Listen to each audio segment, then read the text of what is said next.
I'm from Afghanistan. Please help me. I have to work with the Americans more than 11 years. Please help me.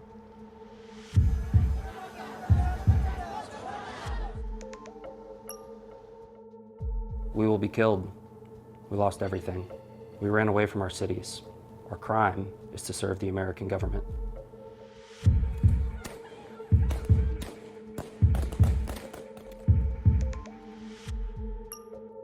Taliban is calling me. Please, sir, help. Sir, please help me. My number, sir, please. Please, sir, answer me.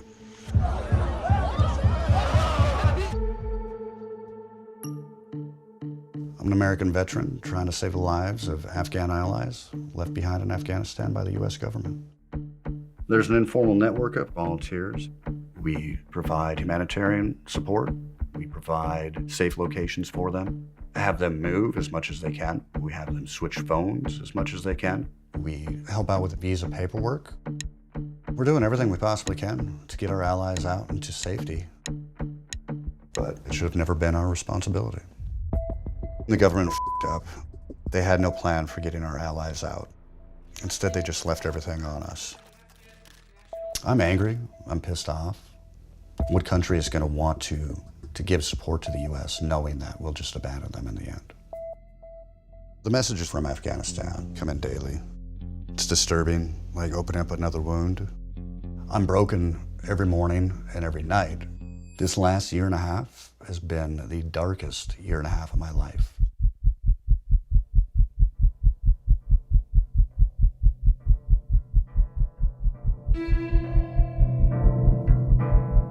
Afghanistan is deeply embedded in my blood. I feel an intense moral obligation to help those that have helped us in the past. Our effort to build a democracy required dedicated Afghans. Translators, police officers, soldiers, judges.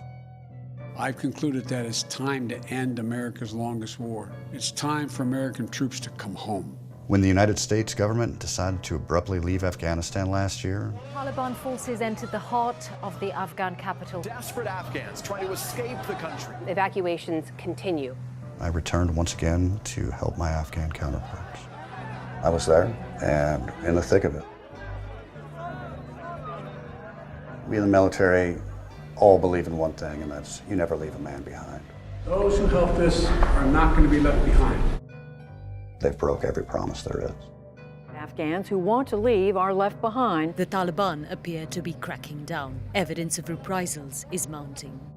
Tens of thousands of our allies are still stuck in Afghanistan. It's a tragedy, and it's absolutely disgusting.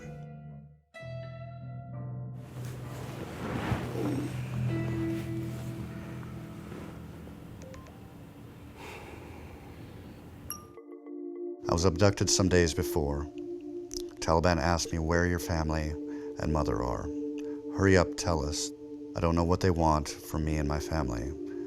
I don't know how much I can endure this pain anymore. I don't know what happened to her. I never heard from her again. Help, please, please. Taliban came to our house. They kicked my brother. They asked about me. I don't know what should I do. These messages haunt my soul. A backlog constrains the U.S. asylum program. 6,500 Afghans who were evacuated to the UAE are still stuck there. Qatar is planning to suspend evacuation flights for Afghan refugees hoping to resettle in the U.S. The American immigration pipeline is clogged, and the stories of success are very rare. There's one family, got my heart wrapped around them. We've submitted every bit of paperwork there is. Nothing has worked. The only thing I can do is feed them, send them money. Please help me to get out of the situation. Please, I really need your help. Please help me as a human. I asked her if she has a family or if she's alone. She replied, the Taliban killed 3 members of my family. I am alone. She was a female police officer. At this point, this woman has been moved, I think, to 6 or 7 safe houses. It's been a constant gamble trying to keep her alive because she is being actively hunted. We even had one of our drivers in Kabul get flagged by the Taliban making a food delivery to her. So now he's yet another person we're having to safe house because they want to kill him simply for making deliveries to female police officers.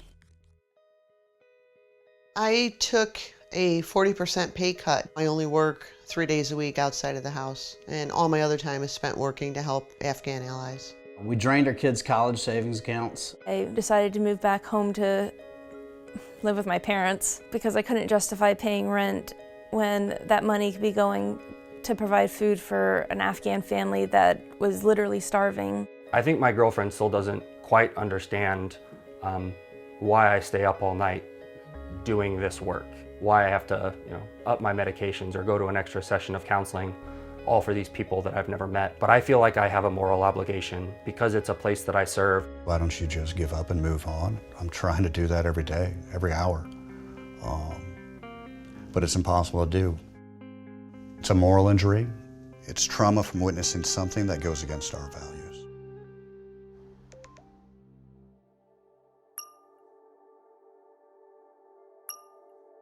One day you will say this. There's a linguist, we're stuck in Afghanistan. Finally, he hanged himself and ended his life. This is his picture. You will show this to the people of America. We will not leave you behind. Thank you from my sister, but you're not responsible of what's happening to me.